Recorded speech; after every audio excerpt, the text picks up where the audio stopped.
Assalamu alaikum warahmatullahi wabarakatuh. Another golden story of accepted prayers. Nothing is difficult for Allah.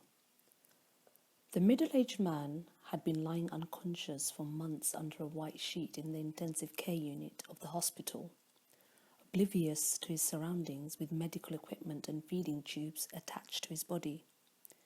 A computer was constantly noting his heartbeat and recording his other vital signs. Doctors in white coats examined the patient at regular intervals, but would always shake their heads in disappointment. A nurse also watched over the patient.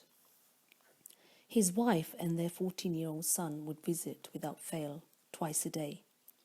They would look at him with great affection and love, change his clothes, and smooth the creases of his blankets. They often asked the nurse on duty, "Is there any sign of improvement?" The nurse would only shrug her shoulders. They would leave the hospital with a sense of helplessness. Then, when all seemed lost, they both started praying regularly for him to the Lord of the heavens. They would look up to the sky, seeking mercy, often weeping uncontrollably. The doctors and paramedics felt sorry for them and wondered why they visited him so often. One day, a doctor asked the woman, "Why do you take the trouble to visit twice a day? He is not recovering at all." The wife simply replied, "I seek Allah's help. I seek Allah's help." Then one day a miracle took place at the hospital. The patient, who had been lying paralyzed for months, started moving in his bed, opened his eyes, removed the oxygen mask, and called the nurse.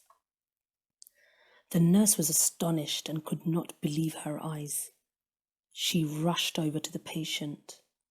The patient asked her to remove all the medical paraphernalia attached to his body.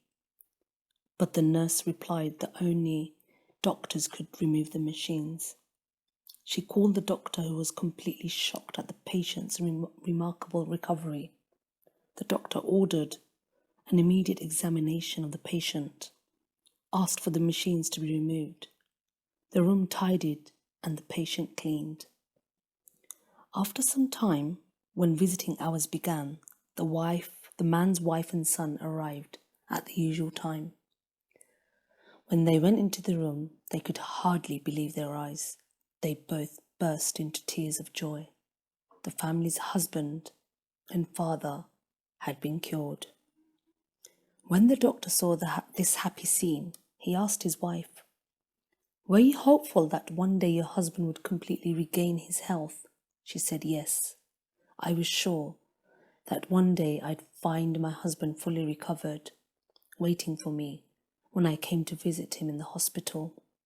The doctor then said, "Your husband has his health back, but to tell you the truth, the credit cannot go to the hospital or the doctors. There are limitations to medical service. We try to treat the patient to the best of our knowledge and abilities.